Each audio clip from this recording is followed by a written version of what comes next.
వాక్యాన్ని చదువుకుందాం. కీర్తనల గ్రంథము 61వ కీర్తన మొదటి 2 వచనాలు ఈరోజు ధ్యానాంశంగా మనం చదువుకుందాం. If you have Bible please turn with me to Psalm 61 and let us read verses 1 and 2. మొదటి 2 వచనాలు. దేవా నా మొర ఆలకింపుము, నా మొర ఆలకింపుము, నా ప్రార్థనకు చెవియొగ్గుము, నా ప్రార్థనకు చెవియొగ్గుము, నా ప్రాణము తల్లడిల్లగా, నా ప్రాణము తల్లడిల్లగా, భూదిగంతముల నుండి నీకు మొర్రపెట్టుచున్నాను. నేను ఎక్కలేనంత ఎత్తైన కొండపైకి నన్ను ఎక్కించుము. ఈ మాటలు నాతో అందరూ చెప్పండి. నేను ఎక్కలేనంత ఎత్తైన కొండ మీదకి నన్ను ఎక్కించుము. చాలా మంచి ప్రార్థన కదా. దైవజనుడైన దావీదు గారు చేసిన ప్రార్థన. దావీదు భక్తుడు పరిశుద్ధాత్మ ప్రేరేపణతో బైబిల్ గ్రంథంలో సుమారుగా సగం పైన కీర్తనలు ఆయనే రాశారు. 150 కీర్తనలు కలిగిన కీర్తన గ్రంథంలో సగానికి సగం దావీదు గారు రాసిన కీర్తనలే. తన బ్రతుకులో ఎలాంటి అద్భుతాలు జరిగాయో, కష్టాలు వచ్చినప్పుడు దేవుని మీద ఎలా అనుకోవాలో, ఏదైనా ఇబ్బంది వచ్చినప్పుడు అటు ఇటు పరిగెట్టడం కన్నా దేవుని పాదాల చెంత ఎలా మోకరిల్లలో దావీదు భక్తుడు రాసిన కీర్తనలు చదవడం ద్వారా మనకు చాలా స్పష్టంగా అర్థమవుతూ ఉంటుంది. కీర్తనలు అనే ఈ గ్రంథంలో కొన్ని స్తుతులు మనం చూస్తాం. ప్రైజెస్ కీర్తనల గ్రంథంలో చూస్తాం. కేవలం స్తుతులు మాత్రమే కాకుండా ప్రార్థనలు కూడా కనబడతాయి. కీర్తన గ్రంథంలో కొన్ని వచనాలేమో దేవుని స్తుతిస్తున్న విషయాలు తెలియజేస్తున్నాయి, మరికొన్ని దేవునికి ప్రార్థన చేస్తున్న విషయాలు మనం గమనిస్తున్నాం. అందును బట్టి కీర్తనల గ్రంథంలో మనం ఇటు స్తుతులు మరియు అటు ప్రార్థనలు కూడా గమనిస్తున్నాం. హెబ్రీ భాషలో 2 పదాలు ఉంటాయి. కీర్తనల గురించి వాడుతున్నప్పుడు 2 పదాలు మనం గమనిస్తాం. అందులో ఒకటి తెహెలిం అంటారు. తెహెలిం అనగా స్తుతులు, ప్రైజెస్, దేవుణ్ణి ఆరాధించడం. కష్టం తీరిపోయిన తర్వాత, ఇబ్బంది కొలుములోంచి బయటకు వచ్చిన తర్వాత, దాస్య గృహంలోంచి బయటకు వచ్చిన తర్వాత దేవుణ్ణి ఎలా స్తుతించాలి, ఎలా ఆయన గణపరచాలి, గనుడైన దేవుణ్ణి మనస్ఫూర్తిగా ఎలా ఆరాధించాలో కీర్తన గ్రంథాల్లో చాలా మాటలు రాయబడ్డాయి. ఆ తర్వాత ప్రార్థనలు, కష్టం వచ్చినప్పుడు, ప్రతికూల పరిస్థితి వచ్చినప్పుడు, ఇబ్బంది వచ్చినప్పుడు, ఇంక నేను ఎటు పరిగెత్తలేకపోతున్నానని నా వల్ల ఏది కాదు అనుకున్న సమయంలో దేవుని మీద ఎలా ఆధారపడాలో, ప్రార్థన ఎలా చేయాలో కొన్ని కీర్తనలు మనకు నేర్పిస్తున్నాయి. వాటిని హీబ్రూ భాషలో టెఫిలాట్ అంటారు. టెహెలిం అండ్ టెఫిలాట్ అనే 2 పదాలు. టెహెలిం అంటే స్తుతులు, టెఫిలాట్ అంటే ప్రార్థనలు. ఇవి కీర్తన గ్రంథంలో మనం చూస్తున్నాం.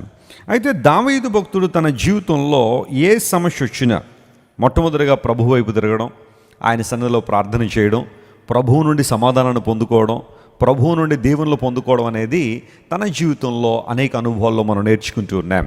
ఈ 61వ కీర్తన దగ్గరికి వచ్చేసరికి అంటాడు, ప్రభువా నా ప్రార్థనకు చెవియొగ్గు అనే మాట అక్కడ వాడాడు. నా ప్రార్థనకు చెవియొగ్గండి. చెవియొగ్గడం అంటే ఆ చెవిని ఎవరైతే ప్రార్థిస్తున్నారో వారి వైపు త్రిప్పడం. చాలామంది అంటూ ఉంటాం కదా, ఒకసారి ఆ చెవిలా పడేయండి అంటారు. చెవిలా పడేయండి అంటే కట్ చేసేసేమన్నా దాని అర్థం. చెవిలా పడేయండి అంటే అర్థం ఏంటంటే నేను చెబుతున్న మాటలు ఒకసారి వినండి, దయచేసి నా మాటలు వినండి అన్న మాటకు పర్యాయ పదంగా ఒకసారి ఆ చెవిటేయండి అంటారు చాలామంది. చెవియొగ్గుము, ప్రభువా నా ప్రార్థనలు వినండి, నా ప్రార్థనలకు జవాబునివ్వండి, నా ప్రార్థనలకు ప్రభువా స్పందించండి అని దైవజనుడు ప్రభు పాద సన్నిధిలో అడుగుతున్నాడు. ఒకవేళ ఈ ఉదయకాల సమయంలో నువ్వు ఏ ప్రార్థనతో దేవుని సన్నిధికి వచ్చావో ప్రభు గమనిస్తున్నాడు. నీ అవసరత ఏంటో ప్రభువు తెలుసు. ఆయన సన్నిధికి వచ్చిన నీవు, ప్రభువా హియర్ మై ప్రేయర్, నా ప్రార్థన అంగీకరించండి, నా ప్రార్థన చెవియొగ్గండి అని దేవుని వైపు మనం తిరిగినప్పుడు ఆయన ఖచ్చితంగా మన ప్రార్థనలు వింటారు అని లేఖనం ధృవీకరిస్తుంది. ప్రభువు కన్నులు నీతిమంతుల మీదనో, ఆయన చెవులు వారి ప్రార్థనల వైపునో ఉన్నాయని లేఖనాలు సెలవిస్తున్నాయి. చాలాసార్లు మనం కూడా కొంతమంది గురించి వింటూ ఉంటాం, లేదా వాళ్ళు చెబుతున్న మాటలు వింటూ ఉంటాం. కాసేపు విన్న తర్వాత ఒకలాంటి అసహనం మనలో బిల్డ్ అయిపోతూ ఉంటుంది. వింటున్నట్టుగానే ఉంటాం కానీ మన మనసు ఎక్కడెక్కడో ఆలోచన చేస్తూ ఉంటుంది. ఇంకా బౌండరీస్ దాటేస్తే ఇంకా అక్కడ నుంచి మన యొక్క దృష్టి అంతా కూడా వేరే వాటి మీద మళ్ళీపోతూ ఉంటుంది. ఆ సందర్భంలో ఒకసారి వినండి, అయిపోయిందండి, ఒక్కసారి వినండి అనే ఆ మాటలు మనం వాడుతూ ఉంటాం. కానీ దేవుని లేఖనం మనల్ని ధైర్యపరుస్తూ ఉంది. No matter what the prayer that you are praying in his presence, దేవుని సన్నిధిలో నువ్వు చేసిన ప్రతి ప్రార్థన వైపుగా దేవుడు తన చెవులు ఉంచుతాడని లేఖనాలు సెలవిస్తున్నాయి. దైవజనుడు అన్నాడు, ప్రభువా బహుశా ఈ లోకంలో నా ప్రార్థన వినేవాళ్ళు ఎవరు లేరు. మనుష్యులు కానీ, అవిశ్వాసులు కానీ, లోకసమైన వ్యక్తులు కానీ నా బాధను, నా కష్టాన్ని, నా ఇబ్బందును, నా సవాళ్లను అర్థం చేసుకోలేకపోతున్నారు. నన్ను ఆశీర్వదించిన ఏ ఒక్కరి వల్ల కాదు, నువ్వు ఒక్కడివే నన్ను దీవించగలవు, నన్ను బలపరచగలవు, కాబట్టి నీవే నా ప్రార్థనకు చెవియొగ్గుము అని దావీదు భక్తుడు తెలియచేస్తున్నాడు. ప్రార్థన అనే అంశం దావీదు జీవితంలో ఒక ఇంటిగ్రల్ పార్ట్గా ఉంది. ఈ ఒక్క కీర్తనలో మాత్రమే కాకుండా అనేక కీర్తనలో ప్రార్థిస్తున్నానయ్యా, నీ మీద ఆధారపడుతున్నానని తన జీవితంలో అనుభవాలన్నీ కూడా దావీదు గారు రాస్తున్నాడు. చాలాసార్లు మనం కూడా ప్రార్థిస్తాం. ఎప్పుడు అంటే ఎప్పుడైనా గుర్తొచ్చినప్పుడు ప్రార్థన చేసేవాళ్ళు కొంతమంది ఉంటారు, లేదా ఏదైనా కష్టం వచ్చినప్పుడు మాత్రమే ప్రార్థన చేసేవాళ్ళు కొంతమంది ఉంటారు. కానీ ప్రార్థన అనేది దేవునితో ఒక అవినాభావ సంబంధంగా మార్చుకున్నప్పుడు, అది ప్రతిరోజు దినచర్యలో ఒక భాగంగా మనం ఉంచుకున్నప్పుడు ప్రభువులో ఉన్న ఆనందాన్ని సంపూర్ణంగా మనం ఆస్వాదించగలుగుతుంటాం. We can have a sweet fellowship with Jesus through prayer. ప్రార్థన ద్వారా సహవాసం. చూడండి, ఎవరైనా ఒక వ్యక్తిని మనం అభిమానించిన లేదా ప్రేమించిన, వారితో స్నేహం చేయాలనుకున్నా, వారితో కమ్యూనికేషన్ ఉన్నప్పుడే ఆ ప్రేమ, ఆ స్నేహం ఫలిస్తూ ఉంటుంది. మేమిద్దరం చాలా మంచి స్నేహితులు అండి, మాట్లాడుకుని 5 సంవత్సరాలు అయిందంటే మీరొద్దు పెద్ద ఫ్రెండ్స్ ఏం కాదు. నిజమైన స్నేహితులైతే మాట్లాడుకుని 5 సంవత్సరాలు అవ్వదు. ప్రతి సందర్భంలో మాట్లాడాలని ఆలోచించాలనే ఆలోచన చాలా మందిలో ఉంటుంది. దేవుడు నీ స్నేహితుడైనప్పుడు ఆయనతో రోజు నువ్వు సంబంధం కలిగి ఉండడం, ఆయనతో రోజు నువ్వు మాట్లాడడం. అందుకని 10 సంవత్సరాల క్రితం మాట్లాడానండి యేసయ్యతో ప్రార్థనలో, మళ్ళీ అప్పటి నుంచి బాగా బిజీ అయిపోయానంటే నువ్వు దేవుని పెద్ద స్నేహితుడు ఏం కాదు. ప్రార్థన అనుభవం అంటే ఏంటో నీకు తెలియలేదు. Prayer is an integral part for every believers life. ప్రతి ఒక్క విశ్వాస జీవితంలో కూడా ప్రార్థన ఒక ఇంటిగ్రల్ పార్ట్గా ఉండాలి, ప్రతిరోజు మనం చేసే పనిగా ఉండాలి. చెవియొగ్గుము ప్రభువా, నా ప్రార్థనకు చెవియొగ్గని ఒక అద్భుతమైన ప్రార్థన ఇక్కడ చేస్తున్నాడు. కీర్తన గ్రంథం 17వ కీర్తన 1వ వచనం మనం చదివితే దానిలో మరొక మాటను మనం చూస్తాం. చూడండి, Psalm 17:1. యెహోవా న్యాయమును ఆలకించుము, న్యాయమును ఆలకించుము, నా మొరను అంగీకరించు, నా మొర అంగీకరించుము, నా ప్రార్థనకు చెవియొగ్గుము. ప్రభువా నీవు నా ప్రార్థనకు చెవియొగ్గు. అది కపటమైన పెదవుల నుండి వచ్చినది ఎందుకు కాదు. నువ్వు నా ప్రార్థన వినాలి అంటే, నేను చేస్తున్న ప్రార్థన కపటమైన పెదవుల నుండి వచ్చినది కాదు. It is not coming from a deceitful lip. నా జీవితంలో కపటమైన పెదవుల్లోంచి నేను ప్రార్థన చేయట్లేదు నాయన. అందును బట్టి నువ్వు నా ప్రార్థన విను ప్రభువా, నా న్యాయమును అంగీకరించు, నా మొర్ర విను ప్రభువా అని 17వ కీర్తనలో కూడా దైవజనుడు దేవుని సందుకు వస్తున్నాడు. అయ్యా, నేను కపటమైన పెదవులతో నేనేం చేయట్లేదు, ప్రార్థన చేయట్లేదు. అంటే ప్రపంచంలో కొంతమంది కపటమైన పెదవులతో ఏం చేస్తారన్నమాట, ప్రార్థన చేస్తున్నారు. లోకంలో ప్రార్థన చేసే వాళ్ళందరూ మంచి మనసుతోనే చేస్తున్నారని అనుకోవడానికి లేదు. కపటమైన హృదయంతో, కపటమైన ఆలోచనలతో, తమ సొంత దురుద్దేశాలు నెరవేర్చుకున్నట్లుగా, సొంత భోగేచ్ఛలు నెరవేర్చుకున్నట్లుగా కొంతమంది ప్రార్థన చేస్తూ ఉంటారు. అలాంటి ప్రార్థనకు దేవుని దగ్గర జవాబు లేదో. కపటమైన పెదవుల నుండి, హృదయములోంచి గనక నువ్వు ప్రార్థన చేస్తే దేవుడు ఆ ప్రార్థన వినడానికి ఇష్టపడడం లేదు. ఎందుకోసం అంటే ఆ ప్రార్థనలో యథార్థత లేదు. యథార్థమైన ప్రార్థన దేవునికి ఆనందకరము అని లేఖనాలు ధృవీకరిస్తున్నప్పుడు కపటమైన పెదవుల్లోంచి వచ్చే ప్రార్థనను దేవుడు ఎప్పుడు కూడా అంగీకరించడు. ఇతరులను ఇబ్బంది పెట్టాలనో, లేదా ఇతరులకు హాని కలిగించాలనో, లేదా నువ్వు దేవుని నుండి దూరం అయిపోయే విధానంలో కొన్ని అడుగుతూ ఉంటారు. కొంతమంది తెలియకుండా దురుద్దేశాలతో అడుగుతుంటారు. అలాంటి వారి విషయంలో దేవుడు ఆ ప్రార్థన వింటాడా? ఒకసారి ఒక దైవజనుడు తన సాక్ష్యాన్ని చెబుతుంటే వింటూ ఉన్నాను. ఆయన చదువుకునే సమయంలో వాళ్ళ తండ్రి గారు కూడా చక్కని సేవ చేస్తుండేవారు. ఆయన కూడా స్కూల్కు పంపిస్తే ఈయన 10th క్లాస్ పరీక్షలు వచ్చినప్పుడు స్కూల్కి వెళ్ళి సరిగ్గా చదవకుండా పరీక్షల టైంలో స్లిప్పులు పెట్టేసేవాడట. ఆయన చెప్పండి, ఏం పెట్టేవాడు ఆయన? ఆయన ఏంటండి, మేము పెట్టట్లేదు ఏంటండి అంటున్నారు కొంతమంది. సరే, కొంతమందికి అలవాటు ఉంటుంది. చదువుతున్న టైంలో చదవరు, కానీ పరీక్షల టైంలో మాత్రం అబ్బో గైడే పట్టుకెళ్ళిపోతారు కొంతమంది పరీక్షా హాల్కి. అక్కడ గనక ఆ ఇన్విజిలేటర్ కొంచెం ఫ్రీగా వదిలేస్తే గట్టెక్కేద్దాం అనే ఆలోచనలో కొంతమంది స్లిప్పులు రాత్రి అంతా రాసి తలలోనూ సాక్సుల్లోనూ ఇంకా ఆ వాచ్ స్ట్రాప్స్లోనూ ఇంకెక్కడో చోట ప్రయాసపడి ఆ స్లిప్పులన్నీ పెట్టుకుని వెళ్తూ ఉంటారు. ఈయన కూడా అట్లనే 10th క్లాస్ ఎగ్జామ్స్కి స్లిప్పులు పెట్టి వెళ్ళిపోతుండేవాడట. వెళ్ళి కూర్చోగానే ప్రార్థన చేశాడు, ప్రభువా నీ సహాయం నాకు అవసరం, నేను స్లిప్పులు పెట్టి ఎగ్జామ్ రాయబోతున్నాను, నేను దొరకకుండా నువ్వేం చేయాలా? అలాంటి ప్రార్థన వింటాడండి దేవుడు. ప్రార్థించడం తప్పు కాదు, ప్రార్థన చేయాలా. ఆ ప్రార్థన ఇలా చేసి ఉంటే బాగుండేది. ప్రభువా ఎగ్జామ్ రాస్తున్నాను, ఏ ప్రశ్నకి ఏ సమాధానం రాయాలో కావాల్సిన సమయోచితమైన జ్ఞానాన్ని తెలివిని నాకు ఇవ్వండి ప్రభువా. ఈ పరీక్షలో పాస్ అవ్వడం వల్ల నేను నీ నామానికి మహిమకరంగా జీవించాలా, మరొక ఫర్దర్ ఎడ్యుకేషన్ నేను ముందుకెళ్ళాలి, నాకు సహాయం చేయడని ప్రార్థన చేసి ఉంటే చాలా బాగుండేది. కానీ నేను స్లిప్పులు తెచ్చుకున్నాను, ఆయన ఒళ్ళంతా స్లిప్పులు ఉన్నాయి, నేను అవి జాగ్రత్తగా రాసేస్తున్నప్పుడు ఎవరికీ కనబడకుండా సహాయం. ఇది కపటమైన ప్రార్థన. ఇది ఎగ్జాంపుల్ ఒకటి చెప్పాను, కానీ ఇలాంటి ప్రార్థనలు మనం ఎన్ని చేయట్లేదు రోజుల్లో. కొంతమంది స్త్రీలు, ప్రభువా నేనేదో తప్పు చేస్తున్నాను కానీ ఎవరికైనా దొరకకుండా సహాయం చేయ ప్రభువా, మా ఆయన గారికి అసలు దొరకకూడదు ఆయన అని ప్రార్థన చేస్తారు. లేదా కొంతమంది పురుషులు ఉంటారు, ప్రభువా నేనేదో ఈ తప్పుడు జీవితంలోకి అలవాటు పడిపోయాను, ఎవరికి దొరకకుండా సహాయం చేయ ప్రభు అని ప్రార్థన చేస్తూ ఉంటారు. లేదా సినిమా హాల్కి వెళ్ళేటప్పుడు ప్రార్థన చేయడం, ప్రభువా హ్యాజిల్ ఫ్రీగా నాకు సహాయం చేయ ప్రభువా, బ్లాక్లో టికెట్ కొనలేకపోతున్నాం, కొంత తక్కువగా టికెట్లు వచ్చినట్లు సహాయం చేయని ప్రార్థన చేసేవాళ్ళు కూడా ఉంటారేమో కదా. బ్రాందీ షాప్ దగ్గర లైన్ ఎక్కువ ఉంటే ప్రార్థన చేసేవాళ్ళు ఉంటారేమో. మరొక ప్రార్థనలు ఇవన్నీ కపటమైన ప్రార్థనలు. తోడి కోడలకు ఏమైనా ఇబ్బంది అయితే చూడాలనుకుని, ప్రభువా మొన్న నన్ను తిట్టింది నాయన, నువ్వు ఏదో చేసే ప్రభువా అని ప్రార్థన చేసేవాళ్ళు కొంతమంది ఉండొచ్చు. ఇరుగు పొరుగు వారు సరిగా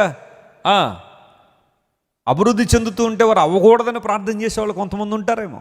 దురుద్దేశాలతో ప్రార్థన చేసేవారు. అందును బట్టి యాకోబు భక్తుడు అంటాడు చూడండి, తన పత్రిక రాస్తూ, దైవజనుడైన యాకోబు తన పత్రిక రాస్తూ అంటాడు, 4వ వచనం, యాకోబు పత్రిక 4వ అధ్యాయం చూడండి 2వ వచనం చదువుతున్నాం. యాకోబు పత్రిక 4వ అధ్యాయం 2వ వచనం, మీరు ఆశించుచున్నారు గాని, మీరు చాలా సార్లు ఆశిస్తున్నారు కానీ మీకు దొరకడం లేదు, దొరకలేదు. నరహత్య చేయుదురు, నరహత్య చేస్తున్నారు, మత్సరపడుదురు గాని, మత్సరపడుతున్నారు గాని సంపాదించుకొనలేరు, మీరేమీ సంపాదించుకోలేకపోతున్నారు. పోట్లాడుతున్నారు, యుద్ధము చేదురు గాని, యుద్ధాలు చేసేస్తున్నారు, దేవుని అడగనందున ఇన్ని చేస్తున్నారు కానీ మీరు చెయ్యింది ఒకటి ఉంది, అదేనంటే మీరు ఎవరిని అడగట్లేదు, దేవుడు. నీకు కావాల్సింది నువ్వు పొందుకోవాలనట యుద్ధం చేస్తున్నావట, నువ్వు పోరాటాలు చేస్తున్నావట, నరహత్యలు చేస్తున్నావు, మత్సరాలు చేస్తున్నావు, మత్సరపడుతున్నావు, కానీ చేయాల్సింది మాత్రం నువ్వు చేయట్లేదు. ఏంటిదంటే దేవుణ్ణి అడగట్లేదు, దేవుణ్ణి ఆయన పాదాల దగ్గరికి వచ్చి ప్రాధేయపడడం నీకు రావట్లేదు. నీ సొంత ఆలోచనలు, నీ సొంత ఉద్దేశాలు, నీ సొంత జ్ఞానాన్ని ఉపయోగించి పోట్లాడుతున్నావు, మత్సరపడిపోతున్నావు, జలసి ఫీల్ అయిపోతున్నావు, చాలామంది మీద రకరకాల పరిస్థితుల మధ్య కొట్టుమిట్టాడుతున్నావు. అందును బట్టి మీకు దొరకట్లేదు, మీరు ఆశిస్తున్నారు కానీ మీకు దొరకట్లేదు. మళ్ళీ ఆ తర్వాత ఇంకొంచెం విచిత్రమైన మాట అన్నాడు చూడండి, 3వ వచనం మనం చదివితే, ఒకవేళ మీరు అడిగితే మీ భోగముల నిమిత్తము, మీ భోగముల నిమిత్తమే వినియోగించుటకై దురుద్దేశముతో అడుగుదురు. చెప్పండి, మీరు ఏ ఉద్దేశాలతో అడుగుతున్నారు? మీ దురుద్దేశాలతో అడుగుతున్నారు. మీ భోగముల నిమిత్తం, టు ఫుల్ఫిల్ యువర్ లస్ట్, మీ చెడు ఉద్దేశాలు నెరవేర్చుకోవడానికి మీరు అడుగుతున్నారు కానీ మంచి విషయాలు అడగట్లా దేవుని దగ్గరికి వచ్చి. ఈరోజు నువ్వు ప్రార్థించే విధానంలో మార్పు రావాలి. వేటి కోసం నువ్వు పోరాడుతున్నావు, వేటి కోసం నువ్వు ప్రార్థన చేస్తున్నావు, దేవుని సన్నిధికి వచ్చి ఏం పొందుకోవాలని ఆశిస్తున్నావు? ప్రభువా నేను విశ్వాసంలో అభివృద్ధి పొందాలని ప్రార్థన చేసావు ఎప్పుడైనా? ప్రభువా నేను ప్రేమలో అభివృద్ధి పొందాలయ్యా, నా హృదయం అంతా ద్వేషంతో నింపబడింది, అందరినీ ద్వేషించేస్తున్నాను, అందరినీ భయంకరమైన ఉద్దేశాలతో అందరినీ ఇబ్బంది పెడతా ఉన్నాను, నా హృదయం అంతా కక్షతో, కార్పణ్యంతో, ప్రతీకారాచితో రగిలిపోతూ ఉంది, ఎవరిని ప్రేమించలేకపోతున్నాను, ఎవరిని సన్మానించలేకపోయినా దౌర్భాగ్య స్థితిలో నేను ఉన్నాను, నాలో ప్రేమ అభివృద్ధి చేయండి అని ఎప్పుడైనా ప్రార్థన చేశావా? పరిశుద్ధతలో తప్పిపోతున్నాను ప్రభువా, నా చూపులు సరైన విధానాలకు నా చూపులు నేను చూడలేకపోతున్నాను, మంచి విషయాలకు నా చూపులు నేను వినియోగించలేకపోతున్నాను, చూడకూడని దృశ్యాలు, చూడకూడని విషయాల మీదకే నా దృష్టి మరలిపోతుంది ప్రభువా, ఆ విషయంలో నన్ను బలపరచండి, నన్ను పవిత్రపరచండి, పరిశుద్ధతలో నేను ఎదగాలని ఎప్పుడైనా బలంగా ప్రార్థన చేశావు దేవుని సన్నిధిలో? యాకోబు ప్రార్థించాడు, ప్రభువా నీవు నన్ను ఆశీర్వదించితేనే కానీ నేను నిన్ను విడిచిపెట్టను అన్నాడు. స్తోత్రం చెప్పండి, hallelujah. Lord I need your blessing. యాకోబుకి అంతవరకు ఆశీర్వాదాలు లేవా? భౌతిక సంబంధమైన ఆశీర్వాదాలు యాకోబులో లేవా అంటే చాలా ఉన్నాయి. మందలున్నాయి, దాసులున్నారు, దాసీలున్నారు, భార్యలున్నారు, బిడ్డలున్నారు. ఈ హ్యాడ్ ఎవ్రీథింగ్, అన్నీ ఉన్నాయి. కానీ ఒక పాయింట్కి వచ్చేసరికి యాకోబుకి అర్థమైంది, నాకు అన్నీ ఉన్నాయి కానీ దేవుని ఆశీర్వాదం లేదని గుర్తించాడు. Even today you have everything.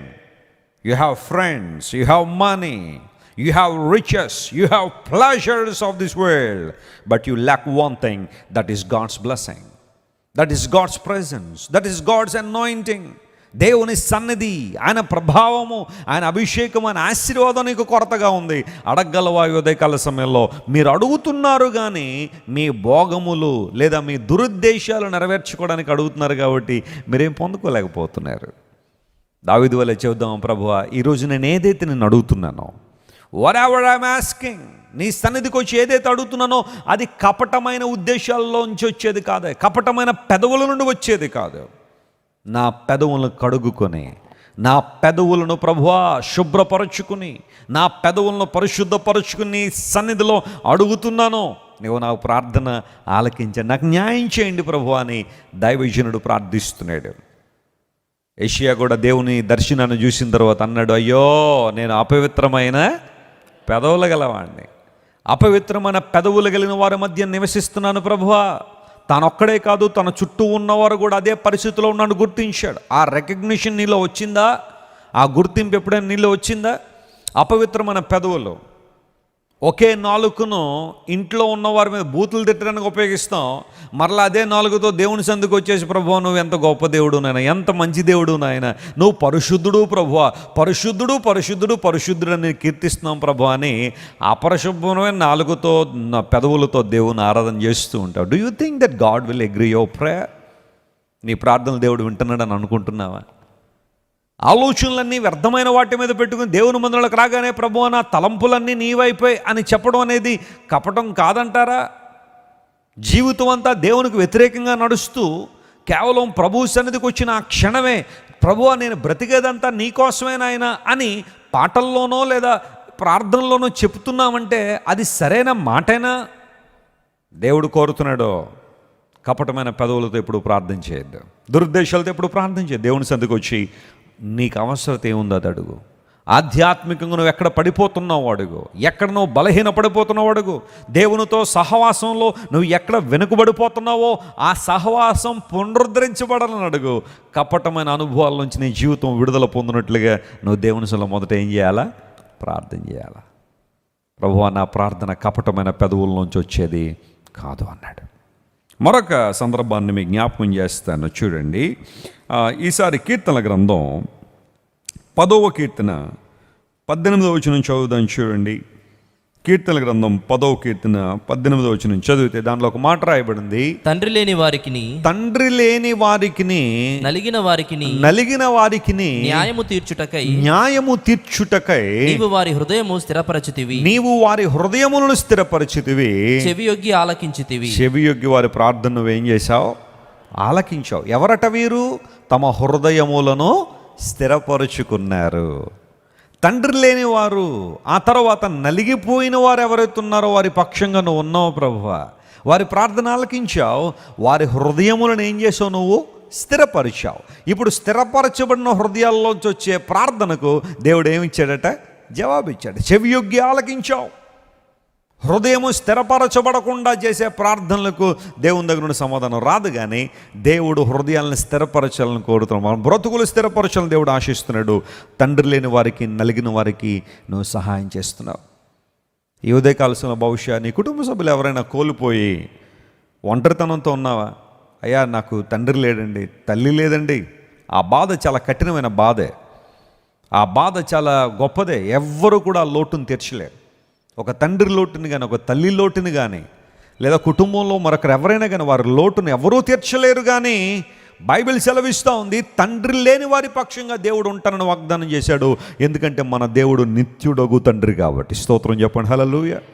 He is eternal father అని బైబిల్లో రాయబడింది. యేసుప్రభు వారి గురించి అనేక ప్రవచనాలు పాత నిబంధనలో రాయబడ్డాయి. యేసు ప్రభు ప్రవచనాలన్నీ తనలో నెరవేర్చుకున్న ప్రవచన పురుషుడు ఆయన, అంతేగాని ప్రవక్త కాదు. చాలామంది తెలియక యేసు ప్రభుని ప్రవక్త అనుకుంటారు. యేసు ప్రభు ప్రవక్త కాదు. ఆయన్ను ప్రవక్తలతో సమానం చేయకండి. ఆయన ప్రవక్తలు ఎవరి గురించి అయితే చెప్పారో ఆ ప్రవచన సారమే యేసు ప్రభు కానీ ప్రవక్త కాదు. చాలామంది తెలియక యేసు ప్రభు ప్రవక్త అండి, మోషే గారు ప్రవక్త, యెషయా గారు ప్రవక్త, ఇంకా అనేక మంది ప్రవక్తలు బైబిల్లో ఉన్నారు. వాళ్ళ తర్వాత యేసు ప్రభు కూడా ప్రవక్త.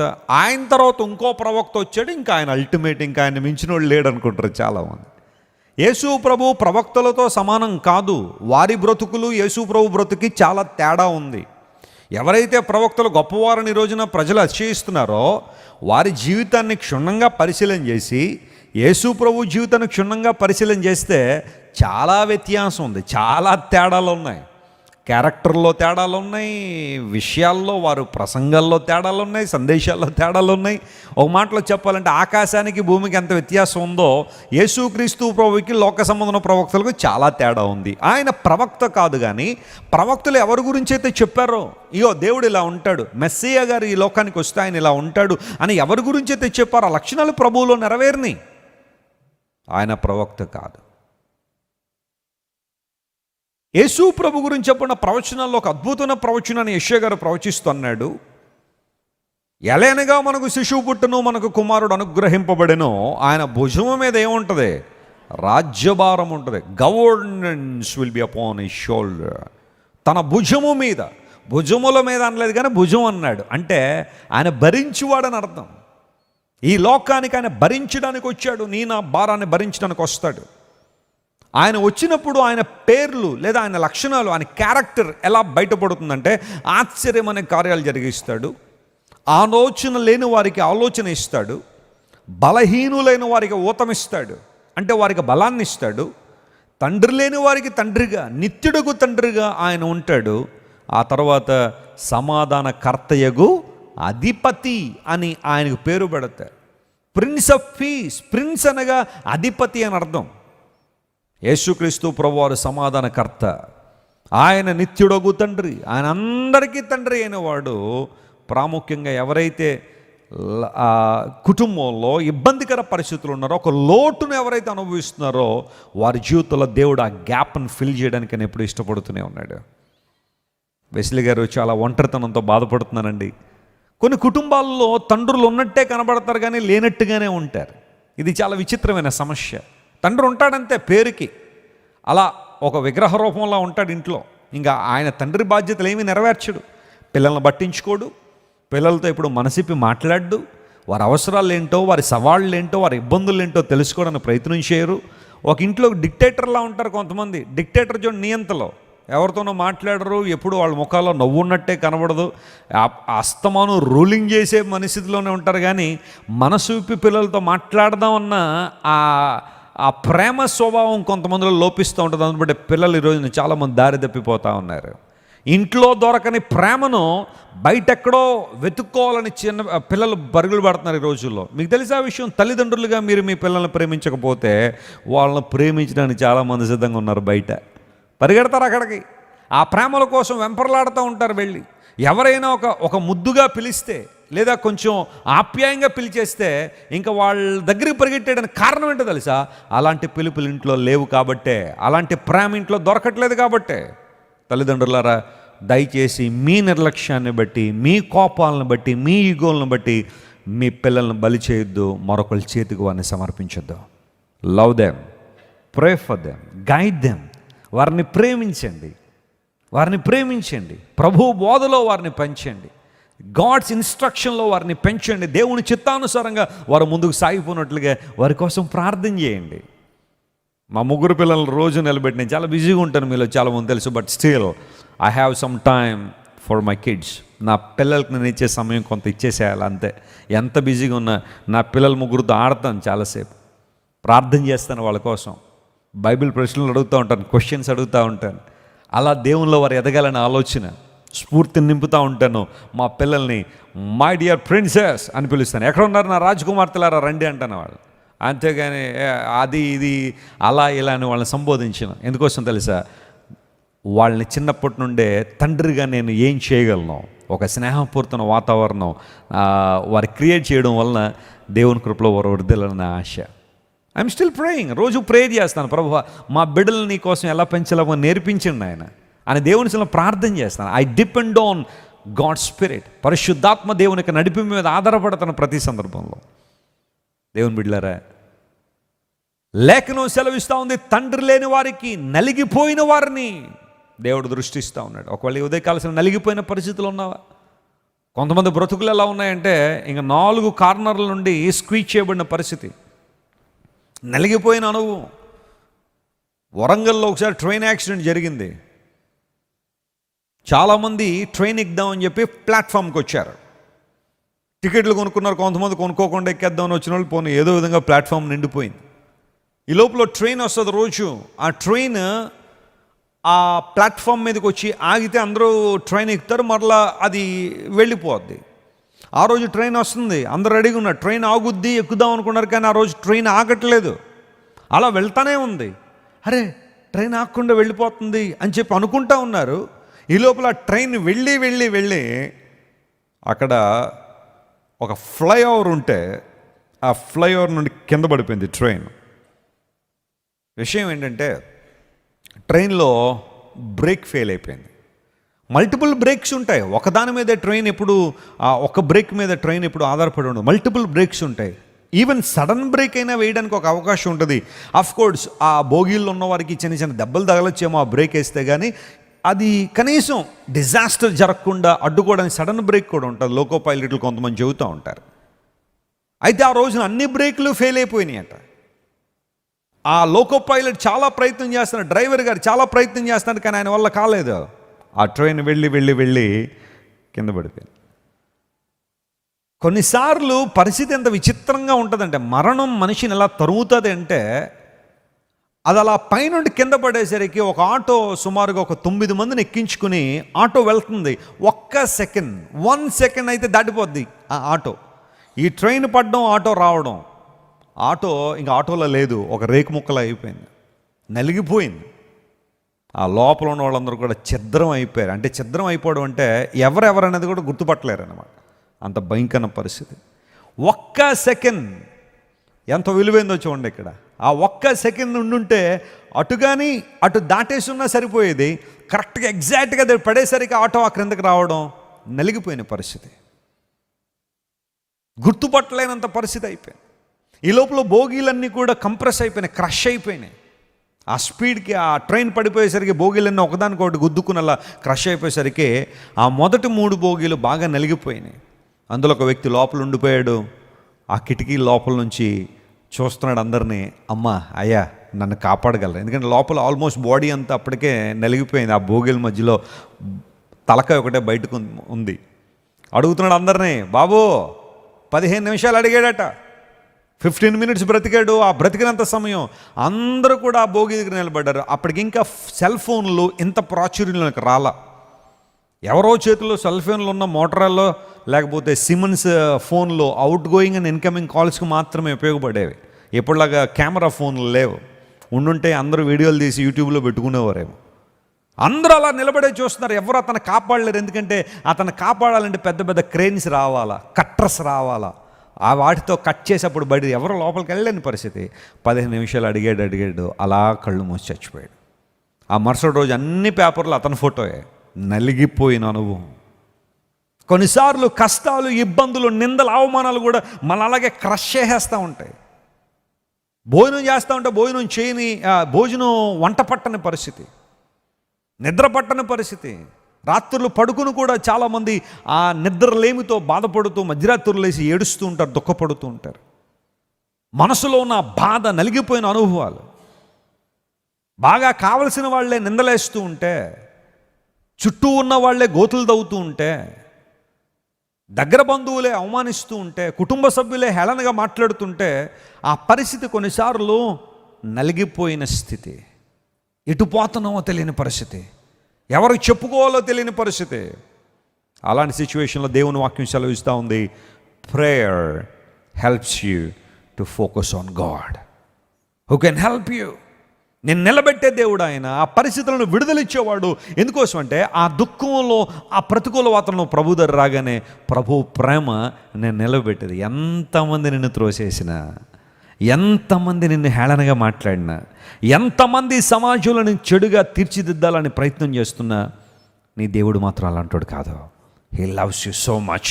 ఆయన నేను ప్రేమిస్తూనే ఉన్నాడు. నీవు ఆయన బిడ్డవు, నీ కోసం రక్తం కార్చాడు. నువ్వు ప్రభు దగ్గరికి వచ్చి, ప్రభువా అందరూ నన్ను విలువలేందని అంటున్నారయ్యా అంటే ప్రభు ఏమంటాడు తెలుసా? నీ విలువెంత నీకు తెలుసమ్మా, నా ప్రాణం ఇచ్చాను నీ కోసం, నా రక్తం కార్చాను నీ కోసం. నువ్వు విలువ లేని దానివని ప్రజలను వచ్చామోగా నేను ఎప్పుడు అంటల్లా, నువ్వు నా దృష్టిలో ఎప్పుడు విలువ కలిగిన దానివే. స్తోత్రం చెప్పండి. హల్లెలూయా. యేసయ్యా అందరూ నన్ను పనికిమాలిన వాడు అంటున్నారని ఒకవేళ నువ్వు దేవుని దగ్గరికి వచ్చి బాధపడితే ప్రభు నిన్ను హత్తుకుని అంటాడు, అఫ్కోర్స్ ఒకప్పుడు నువ్వు పనికిమాలినవాడు కానీ ఇప్పుడు కాదు, ఇప్పుడు నువ్వు పనికొచ్చే పాత్ర అంటాడు ఆయన. హల్లెలూయా. ఇప్పుడు నువ్వు పనికొచ్చే పాత్రవి, నా చేతిలో ఒదగబడిన పాత్రవు నువ్వు. ఒక బెసలేలు దేవునికి తన జీవితాన్ని అప్పగించుకున్నప్పుడు, ఒక హోలియాబు దేవునికి తన జీవితాన్ని అప్పగించుకున్నప్పుడు దేవుడు వారిని పనికొచ్చే పాత్రలుగా చేసి ప్రత్యక్ష గుడారాన్ని ఫర్నిష్ చేసే యవనస్తులుగా దేవుడు వారిని నిలబెట్టాడు. ప్రజ్ఞ, జ్ఞాన, వివేకములు దేవుడు వారికి అనుగ్రహించాడని బైబిల్లో రాయబడింది. మనందరం పనికిమాలిన వారమే, మనందరం వల్ల దేవునికి ఏ ప్రయోజనం లేదు ఒకప్పుడు. కానీ రక్షణ పొందిన తర్వాత, ప్రభువుని మన జీవితాల్లోకి అంగీకరించిన తర్వాత, యేసు స్వామిని మన హృదయాల్లో చేర్చుకున్నప్పుడు ఆయన మనలను పనికొచ్చే పాత్రలుగా చేశాడు. నమ్మిన వారు స్తోత్రం చెప్పండి. హల్లెలూయా. ఒక లోకం దృష్టిలో నువ్వు తక్కువేమో కానీ దేవుని దృష్టిలో నువ్వు తక్కువేం కాదు. ప్రభు లేఖనం సెలవిస్తూ ఉంది, తను ఎందరు అంగీకరించిదిరో అనగా ఆయన నామమందు ఎంతమంది అయితే విశ్వాసం ఉంచారో వారందరికీ ఆయన పిల్లలయ్యే అధికారం ఇచ్చాడట. నీకు ఒక అధికారం ఉంది తెలుసా? You have an authority given by God. కొన్నిసార్లు కొంతమంది అంటూ ఉంటారు, authority vested to me by the government of India are government of Andhra Pradesh. ప్రభుత్వం వారు నాకు ఇచ్చిన అధికారం అంటారు కొంతమంది. యేసయ్య ఇచ్చాడు మనకు అధికారం. దేవుని నామమున స్తోత్రం కలుగును గాక. ఏంటి అధికారం అంటే మనం ఎవరి పిల్లలం అట? దేవుని పిల్లలం. You are God's child dear sister. ప్రభువు నిన్ను తన కుమార్తెగా అంగీకరించారు, ప్రభువు నిన్ను తన కుమారుడిగా అంగీకరించాడు. Dear brother, don't worry about anything. ప్రియ సహోదరి, దేవుడు నిన్ను తన కుమార్తెగా, తన కుమారుడిగా అంగీకరించాడు. నువ్వు ఏమాత్రం అధైర్యపడాల్సిన అవసరం లేదు. Never lose your identity, never give up on silly things. ప్రపంచంలో జరుగుతున్న ప్రతికూల పరిస్థితులను చూస్తున్నప్పుడు, నీ జీవితంలో జరుగుతున్న ప్రతికూల పరిస్థితులను చూస్తూ నువ్వు కృంగిపోవాల్సిన అవసరం లేదు. దేవుని యొక్క ఆశీర్వాదాలు నీ మీద కృమ్మరించబడినట్లుగా ఆయన వైపు చూడు. దేవునితో మాట్లాడుతున్నాడు. తండ్రి లేని వారికి, నలిగిపోయిన వారికి దేవుడు ఆయన సహాయకర్తగా ఉంటాడు. వారు ఎప్పుడైతే ఆయనకు మొరపెడుతున్నారో దేవుడు వారి హృదయాలను స్థిరపరిచి ఇప్పుడు వారి చెవి యొగ్గి ఆయన ప్రార్థనలు ఏం చేశారు? ఆయన ఆలకించారు. నువ్వు స్థిరమైన విశ్వాసంలో అభివృద్ధి పొందాలి. స్థిరమైన జీవితంలో అభివృద్ధి పొందినప్పుడు ఆశీర్వాదాలను చూస్తావు. అపోస్తుల కార్యముల గ్రంథం దగ్గరికి రండి. లేఖనాలు మనం గమనిస్తున్నప్పుడు అపోస్తుల కార్యముల గ్రంథంలో దైవ లేఖనంలో మనం చూస్తున్న మాట 14వ అధ్యాయం 22వ వచనం తీయండి ఒకసారి. Acts chapter 14 and verse 22. Bible ఈ విధంగా సెలవిస్తూ ఉంది, శిష్యుల మనస్సులను దృఢపరిచి, చెప్పండి, వారి విశ్వాసం ముందు ఎలా ఉండాలా? నిలకడగా ఉండవలనని అనేక శ్రమలను అనుభవించి మనము దేవుని రాజ్యములో ప్రవేశింపవలనని వారిని హెచ్చరించి, చెప్పండి, వారిని ఏం చేశారట? హెచ్చరించారు. శిష్యుల హృదయాలను దృఢపరిచారు. అక్కడ చదువుకున్న వాక్య భాగంలో హృదయాలను స్థిరపరిచిన దేవుడు అనే మాట ఇక్కడ ఉంది. ఇక్కడ దైవజనులు శిష్యుల హృదయాలను దృఢపరిచారు దేవుని వాక్యం ద్వారా. వారి మనసులను దృఢపరిచి వాళ్ళు అంటున్నారు, మీరు విశ్వాసం ముందు ఎలా ఉండండి? నిలకడగా ఉండండి. శ్రమలు రావచ్చు మీ జీవితంలో, ఓటమి అంచున నిలబడి ఉండొచ్చు మీరు, కానీ విశ్వాసాన్ని మాత్రం వదలకండి. దేవుని మీద నమ్మకాన్ని మాత్రం వదలకండి. ప్రభు మీ విశ్వాసాన్ని బలపరిచి, మీ విశ్వాసాన్ని స్థిరపరిచి మీకు చెవియొగ్గి తన ప్రార్థన, మీ ప్రార్థనలు ఏం చేస్తాడు? ఆయన అంగీకరిస్తాడు. కొన్నిసార్లు ప్రభువు కొరకు నిందలు శ్రమలు అనుభవించాల్సి వచ్చిన ధైర్యంగా ఎదుర్కోండి. అలాంటి శ్రమలు మనకు ఆశీర్వాదాలే కానీ మనల్ని పతనం చేసేవైతే కాదు. స్తోత్రం చెప్పండి. హల్లెలూయా. అనేక శ్రమలు అనుభవించాల్సి వచ్చిన ధైర్యంగా నిలబడండి. ఆ శ్రమలు అనుభవించిన పిదప మనం ఎవరితో ఉంటాం? ఏ రాజ్యంలో ఉంటాం? దేవుని రాజ్యంలో ఉంటాం. అందును బట్టే ప్రభువా నా చెవియొగ్గు అని ప్రార్థన చేశాడు దైవజనుడు. మరొక మాట నేను జ్ఞాపకం చేసి ముగింపులో తీసుకొస్తాను. చూడండి, Psalm 61:1 మనం ఆలోచన చేస్తున్నప్పుడు నా ప్రార్థనకు చెవియొగ్గుమన్నాడు. ఈసారి 80వ కీర్తన మొదటి వచనం తీయండి. Psalm 18:1 దానిలో ఒక చక్కని మాట రాయబడింది. కీర్తన గ్రంథం 80వ కీర్తన మొదటి వచనం. ఇశ్రాయేలునకు కాపరి చెవియొగ్గుము, మందవలె యోసేపును నడిపించువాడా, కెరూబుల మీద ఆసీనుడైన వాడా ప్రకాశించుము. O God shine forth, O shepherd of Israel. ఇశ్రాయేలుకు కాపరి చెవియొగ్గుము, మందవలే యోసేపును ఏం చేస్తున్నావు? నీవు నడిపిస్తున్నావు. ఏ మంద ఇది?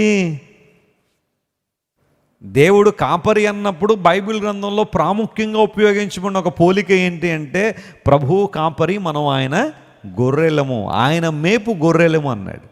ఇది పందుల మంద కాదు. ఇది పందుల మంద ఉంటుంది, దానికి పెద్దగా కాపరి అవసరం లేదు. ఎవడో ఒకడు ఉంటాడు, ఆ వెనకాల ఉంటాడు. పందులన్నీ ఇష్టానుసారం వెళ్ళిపోతుంటాయి. ఏది ఎవరి మాట వింద. అక్కడ మురికి గుంట కనబడిందంటే ఇంకా అసలు వినవో మాట. ఆయన అరుస్తూ ఉంటాడు రకరకాలుగా, కానీ ఎవరు పట్టించుకో. ఎందుకోసం అంటే పందులకి అస్తమానం ఏం కావాలి? మురికి గుంటలు కావాలి, బురద గుంటలు కావాలి, దుర్వాసన వచ్చే కాలువలు కావాలి. వాటిల్లో దొర్లి అవి ఆనందిస్తూ ఉంటాయి. బహుశా కొంతమంది జీవితాలు కూడా అలాగే ఉన్నాయో అనిపిస్తూ ఉంటుంది. మురికిని ప్రేమించేవాళ్ళు, పాపాన్ని ప్రేమించేవాళ్ళు, లోక సంబంధమైన చెత్తను ప్రేమించేవాళ్ళు, దానిలో దొరలేవాళ్ళు. వాళ్ళు దొరలడం మాత్రం కాకుండా అందరినీ కూడా దొరలించడానికి ఏం చేస్తూ ఉంటారు? పిలుస్తూ ఉంటారు. సిస్టర్ గారు శుక్రవారం ప్రేయర్కి వెళ్తున్నారా? టీవీ సీరియల్ చూడరా మీరు? బ్లాక్ బస్టర్లు వచ్చేస్తున్నాయి ఇప్పుడు అన్నీ. సినిమా చూడవా తమ్ముడు? నువ్వు వచ్చింది ఈరోజే రిలీజ్ అయింది, చూడవా తమ్ముడు? అందరూ చొక్కాలు చింపేసుకుంటున్నారు, చూడవా నువ్వు? కొంతమంది బురదలో దొరలడం మాత్రమే కాకుండా 10 మందిని లాక్కెళ్ళి వాటిల్లో దొర్లిపిస్తూ ఉంటారు. అదేంటో ఆ భారం రక్షణ పొందిన మనకు ఉండదు. రక్షణ పొందాను 10 మందిని రక్షిద్దామని ఉండదు మనకి. మారు మనసు పొందాను కదా, 10 మంది మారు మనసులకు నడిపించబడాలని వారిని దేవుని మాటలతో హెచ్చరిద్దామని ఉండదు. 10 మంది కోసం ప్రార్థన చేద్దాం, దేవుని చిత్తానుసారంగా వారిని నడిపిద్దాం. ఒకవేళ ఒక పొరపాటులో ఒక తప్పులో ఉన్న వారిని దేవుని వాక్యం ద్వారా కొన్ని మాటలు చెప్పి సేవ్ చేద్దామని ఆలోచన కొంతమంది ఉండదు. అలాంటి భారం మాత్రం తప్పు చేస్తున్న వాళ్ళకి ఎక్కువ ఉంటుంది. మంద వలె యోసేపు నడిపించువాడంటే ఈ మంద గొర్రెల మందతో పోల్చబడింది. మనందరం ఒకప్పుడు దారి తప్పిపోయిన వారమే గొర్రెల వలె. కానీ ప్రభు అయిన దేవుడు కాపరిగా ఈ లోకానికి వచ్చి మంచి కాపరి తన గొర్రెల కొరకు ఏం పెట్టాడు? ఆయన ప్రాణం పెట్టాడు. ఆయన మంచి గొర్రెల కాపరి అని రాయి లేదు బైబిల్లో, కానీ గొర్రెలకు ఆయన ఎలాంటి వాడు? ఆయన మంచి కాపరి. నీ కోసం నా కోసం ప్రాణం పెట్టిన దేవుడు ఆయన. సిలువను కోరుకున్నవాడు, సిలువను హత్తుకున్నవాడు ప్రభు అని యేసు. ఆయన ఏ నేరము చేయలేదని బైబిల్లో ఉంది. ఆయనలో ఏ దోషము లేదు, ఏ కపటం లేదు. Hour God is sinless God. He is pure and perfect in his character. నీతి గలవాడు, ఇతని యందు ఏ దోషము లేదని ఆనాడు యేసు ప్రభువుని తీర్పు తీరుస్తున్న పిలాతు కూడా ఒప్పుకున్నాడు. అన్యాయపు తీర్పు యేసు ప్రభు తీర్చబడింది. సిలువ మీద యేసు ప్రభు వేలాడారు. ఒక భయంకరమైన నరహంతకుణ్ణి లేదా దోపిడీదారులను, నేరస్తులను సిలువ వేసి చంపేవారు పూర్వదినాల్లో. అలాంటి కఠినమైన విధానంలో యేసు ప్రభువు మరణాన్ని కోరుకున్నారు అంటే ఎంత ప్రేమ లేకపోతే మనిషి మీద ప్రభు అలాంటి భయంకరమైన పరిస్థితిని ఆయన ఎన్నుకుంటాడు. సిలువ మీద మరణించిన యేసయ్య తన రక్తాన్ని కార్చి తన బిడలుగా మనల్ని ఏర్పాటు చేసుకుని ఇప్పుడు మనల్ని నడిపించే బాధ్యత ఆయనే తీసుకున్నారు. స్తోత్రం చెప్పండి, హల్లెలూయా. ఒక మందను నడిపించినట్లుగా దేవుడు తన బిడ్డల్ని ఏం చేస్తున్నాడు? ఆయన నడిపిస్తున్నాడు. గొర్రెల మందకు నాయకుడు ఎక్కడుంటాడు అంటే, ఆ కాపరి ఎక్కడుంటాడంటే ముందుంటాడు. ఆయన గొర్రెలు నడుస్తూ ఉంటే కాపరి ముందు ఉంటాడు. వచ్చే అపాయాలను, వచ్చే పరిస్థితులను ముందుగానే పసిగట్టి గొర్రెలను కాపాడుతాడు. ఏ సమయానికి వాటికి ఏం కావాలో ఆయనకి తెలుసు. ఎందుకంటే జంతువులు తమకు ఏం కావాలనేవి నోరు తెరిచి చెప్పలేవు. కాబట్టి ఈయనకి తెలుసు ఈ టైంలో వాటికి ఆహారం అవసరం, ఈ టైంలో వాటికి రెస్ట్ అవసరం, ఈ టైంలో వాటికి నీళ్ళు అవసరం అని అన్నీ గమనించి కాపరి ఆ విధానంలో ముందుకు సాగిపోతూ ఉంటాడు. When you submit your life to God, నీ జీవితాన్ని ప్రభువుకు అప్పగించినప్పుడు, ప్రభు ప్రేమలో కొనసాగుతున్నప్పుడు, ప్రార్థనాత్మతో నింపబడి దేవుని సహవాసంలో కొనసాగుతుంటే నిన్ను నన్ను నడిపించేది ఎవరో? మన ప్రభువే. లేఖనాల్లో ఒక మాట నాకు చాలా ఇష్టం. దేవుని వాగ్దానాలన్నీ కూడా నేను అన్వయించుకోవడానికి చాలా ఇష్టపడతాను. నేను యెహోవా నిన్ను నిత్యమూ నడిపించిన అన్నాడు. స్తోత్రం చెప్పండి, హల్లెలూయా. ప్రభువు మనల్ని నడిపించేది నిత్యము అని ఉందా, అప్పుడప్పుడు అని ఉందా? మనం ఆయన అప్పుడప్పుడు వెంబడిస్తామేమో, అప్పుడప్పుడు స్తుతిస్తామేమో, అప్పుడప్పుడు ప్రార్థన చేస్తాం, కానీ దేవుడు అలాంటి వాడు కాదు. God will never forget his responsibility over you. నీ మీద బాధ్యతను దేవుడు ఎప్పుడు మర్చిపోయేవాడు కాదు. ఆయన నిన్ను నిత్యము ఏం చేస్తాడు? ఆయన నడిపించేవాడు. బహుశా ఈ వాగ్దానం ఇప్పటికీ చాలామంది నీ జీవితంలో చేసి ఉండొచ్చు, మధ్యలోనే వదిలేసి వెళ్ళిపోయి ఉండొచ్చు, నిన్ను మధ్యలోనే విడిచిపెట్టి వెళ్ళిపోయి ఉండొచ్చు. నిత్యము నడిపిస్తానన్న వాళ్ళు చాలామంది బహుశా ఏవో రకాల పరిస్థితుల్లో నేను వదిలిపెట్టి వెళ్ళిపోయి ఉండొచ్చు. కానీ జ్ఞాపకం చేసుకో ప్రియ సహోదరుడా, దేవుడు నిన్ను విడిచిపెట్టువాడు కాదు. ఆయన నిన్ను నడిపించువాడు. మందవలే యోసేపు నడిపించువాడా? ఇశ్రాయేలుకు కాపరి. మాకు చెవియొగ్గుం ప్రభువా, మా ప్రార్థన వినండి అయ్యా. నువ్వు కెరూబుల మీద ఆసీనుడై ఉన్న దేవుడు. What a wonderful God we're serving this afternoon. ఏ సమస్యతో నువ్వు దేవుని సందుకు వచ్చావు, ఏం పొందుకోవాలను ప్రభు దగ్గరికి వచ్చావు, ఏమి సాధించాలను ఆశిస్తున్నావు, నీ ఆశయాలు ఏమి నెరవేర్చబడాలని ప్రభు సన్నిధికి వచ్చావు. Remember your God is your shepherd. ఆయన నీకు కాపరి అయిన దేవుడు. ఆయన నిన్ను బలపరుచువాడు, నిన్ను నడిపించేవాడు. యెహోవా నా కాపరి, నాకు లేమి కలగదన్నాడు. ఎందుకు కలగలేదు అంటే ఆయన పచ్చిక గల చోట్లను పరుణ చేస్తున్నాడు, శాంతికరమైన జలముల యొద్దకు ఏం చేస్తున్నాడు? ఆయన తన నామమును బట్టి నీతి మార్గములో నన్ను నడిపిస్తున్నాడు. ఆయన నా ప్రాణమునికి ఏం తీరుస్తున్నాడు? ఆయన సేద తీరుస్తున్నాడు. ఆయన సేద తీర్చడం. God is refreshing us. Refreshing అనే మాట ఎండలో బాగా నడిచి వచ్చినప్పుడు ఒక చల్లని కొండ నీళ్ళు ఎవరైనా ఇచ్చారనుకోండి, కొండలో నీళ్ళు త్రాగ్గానే ఎంత రిఫ్రెషింగ్ ఉంటుంది మనకి. అమ్మయ్య ప్రాణం లేచి వచ్చిందండి అంటారు. అంటే ఎక్కడికి వెళ్ళిపోయింది ఇప్పుడు దాకా? ప్రాణం లేచి వచ్చిందంటే ఆ వాటర్ తాగినప్పుడు వచ్చి ఆ రిఫ్రెష్మెంట్ చాలా బాగుంటుంది అన్నమాట. చాలా జాగ్రత్త వినండి. దేవుని దగ్గరికి మనం వచ్చినప్పుడు ఆయన మనల్ని సేద తీరుస్తున్నాడు. ఎండలో అలసిపోయి తిరిగి ఇష్టానుసారం బ్రతికేసాం మనం. మహా ఎండకు కాలిన అరణ్యంలో స్నేహించిన వాడు నేను అన్నాడు. పాపం అనేక సందర్భాల్లో బైబిల్లో ఎండతో పోల్చబడింది. ఆయన నా ప్రాణానికి సేద తీర్చాడంటే అర్థం ఏంటో తెలుసా? తన వాక్యం అనే నీటిని మనకిచ్చి, తన వాక్యం అనే చల్లని నీటిని ప్రభువు మనకిచ్చి మన ప్రాణములను తెప్పరిల్ల చేశాడు. ఆయన సేద తీర్చాడు. కొన్నిసార్లు మన గాఢాంధకారపు లోయలో ప్రయాణించాల్సి వచ్చిన భయపడేదిలే. ఎందుకోసం తెలుసా? ఆయన మనకు ఎలా ఉన్నాడు? తోడై ఉన్నాడు. ఆయన దుడ్డుకర్ర, ఆయన దండం వల్ల ఏం చేస్తుంది?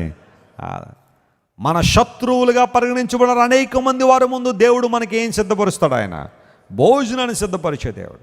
మన తల అంటుతున్నాడు తన నూనెతో, మన గిన్నె నిండిపోయి ఏం చేస్తుంది? పొర్లిపోతుంది. Our life is overflowing blessings, overflowing love, overflowing contentment, overflowing satisfaction, overflowing joy and happiness in the Lord. గిన్నె పొర్లుతుంది ప్రభువా. ఎండిపోయిన గిన్నెలు చాలా ఉన్నాయేమో ఈ రోజుల్లో. ఎండిపోయిన గిన్నె వల్ల నీ జీవితం ఉందేమో. ఏ ఆనందం లేదు, ఏ సంతోషం లేదు, జీవితం అంతా యావగింపు, అసహ్యం. ఎందుకు బ్రతుకుతున్నాను తెలియదండి, ఎవరి కోసం బ్రతుకుతున్నాను తెలియదండి పాస్టర్ గారు. ఏదో అలా బతికేస్తున్నాను, పుట్టాను కాబట్టి బతికేస్తాను అన్నట్టుగానే చాలామంది అసహ్యపడుతూ బ్రతికే వాళ్ళ జీవితాన్ని అసహించుకుంటూ బ్రతికేవాళ్ళు. కానీ నిజమైన క్రైస్తవుడు అలాంటోడు కాదు. Hour life is a overflowing life with the life of God. దేవుని జీవంతో మన జీవితాలు ఏమవుతున్నాయి? నిండుతూ ప్రకాశిస్తున్నాయి. కృపాక్షేమము నా వెంట వస్తాయి. చిరకాలము నేను ఎక్కడుంటానో? సినిమా హాల్ పక్కన ఉంటానన్నాడా? ఏమండి మనకు అక్కడ ఏమైనా ఇల్లు దొరికితే చూశాను, సినిమా హాల్ ప్రక్కన, లోపలికి వెళ్ళకపోయినా బయట నుండి అయినా డైలాగులు వినేసి అనుకుంటారు కొంతమంది. మనం ఎప్పుడు ఎక్కడ నివాసం? ప్రభు సన్నిధిలో, దేవుని మందిరములో నివాసం, దేవుని చిత్తానుసారంగా మన జీవితాల ప్రయాణం. అలాంటి అనుభవంలోకి వద్దాం అయితే కలిసమలో. ప్రభువా చెవియొగ్గుము, ఎందుకంటే నా ప్రార్థన కపటమైన పెదవుల్లోంచి వచ్చేది. ప్రభువా చెవియొగ్గుము, ఎందుకోసం అంటే నా హృదయాన్ని నువ్వు స్థిరపరిచావు, తండ్రి లేని వారి పక్షంగా, నలిగిన వారి పక్షంగా నువ్వు ఉన్నావు. మూడవదిగా ప్రభువా చెవియొగ్గుము, ఎందుకంటే నువ్వు ఇశ్రాయేలును కాపరిగా ఏం చేస్తున్నావు? మందవలే యోసేపు నడిపిస్తున్న దేవుడు, కెరూబుల మీద ఆశీనున్న దేవుడు కనుక నా ప్రార్థనకు చెవియొగ్గుము.